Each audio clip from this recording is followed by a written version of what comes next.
જય માતાજી દોસ્તો, આજે વાત કરવાની છે સમાજમાં આવેલો એક એવો બદલાવ કે જે ખરેખર બદલાવ લાવવાની એટલી બધી જરૂર જ નહોતી અને હતી તો નવી પેઢી માટે હતી. હું 2 દિવસ પહેલા એક ફંક્શનમાં ગઈ.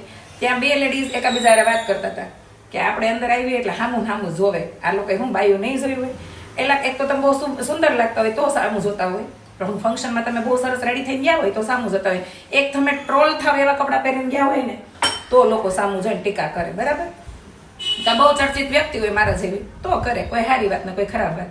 તો મેં એવી બેનને કીધું કે મેં કીધું તમને સાચું કહું કે હું મેં કીધું તમે જે કુર્તી ને ગ્રાઉન્ડ પહેરીને આવ્યા છો ને એમાં જે તમારા બોડીના શેપ દેખાય છે ને એમાં એટલા વાહિયાત લાગો છો કે ખરેખર તમે ટીકાના પાત્ર બની જાવ છો. અને પછી તમારી કોઈ વાત કરે તો તમારી મંજૂરી ન હોય. માની લીધું કે નવી પેઢી સાડી નથી પહેરી શકતી કે એને નથી પહેરી અથવા તો એ કમ્ફર્ટ નથી એમાં, પણ જે પેઢીએ માથે ઓઢ્યું છે, લાજ કાઢી છે, અમુક વર્ષો સુધી સાડીઓ પહેરી છે, એ પણ આજકાલ હાલી જ નીકળ્યા છે. કોઈ પણ ફંક્શનમાં જાવ ને જરીક વિચારે કે પાર્ટી પ્લોટમાં છે, કેવા મોટા ફાર્મમાં છે, એ લોકોએ લાખોના ખર્ચે કેવો પ્રસંગ કર્યો છે. તમે એટલીસ્ટ આખા વર્ષમાં 15 થી 20 વાર સાડી પહેરવાના આવે, એટલી ન પહેરી શકો. ઘણા તેમ કે મને સાડી પહેરીને કામ ન ફાવે, મને તો આખો દિવસ મૂંઝારો થાય.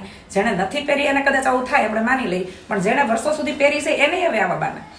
ઘણી વાર આપણે કોકના રસોડામાં જઈ નથી કહેતા મને એને પાટલી વેલણ ન ફાવે, મને કોકના રસોડામાં દશ ન ઉજે. એલા ભાઈ કરવું હોય તો બધું ફાવે અને માથે પડ્યું હોય તો વગર કીધે આવડી જાય. કહેવાનો ટૂંકમાં મિનિંગ એવો છે કે તમારે ટ્રોલથી બચવું છે તો તમે સાડીઓ પહેરો, કોકના પ્રસંગને દીપાવો. આ તો સાડીઓ મૂકી દે. ક્યાંક ને ક્યાંક તો આપણે જ ક્યાંક ને એ રિવાજ ઉભો કરી દીધો હશે કે હવે કોણ સાડી પહેરે છે, સાબમાં 2 સાડી તમે લીધી.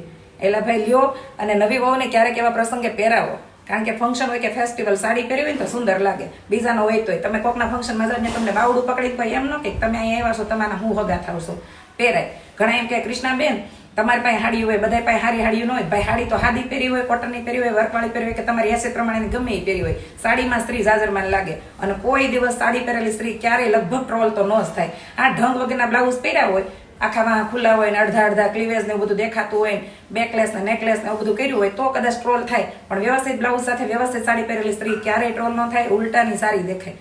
સમજાય? એને વંદન મારી આ વાત.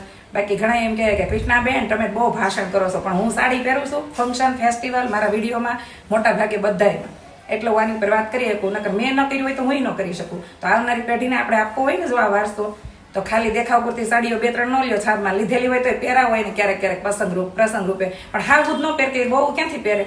તો પહેલા તો એ પેઢીને સુધરવાની જરૂર છે. જે પેઢી આવો ખોટો ખોખલો રિવાજ કહે ને કે ફ્રી થવાનું હતું, પણ એટલું બધું ફ્રી નહોતું થવાનું.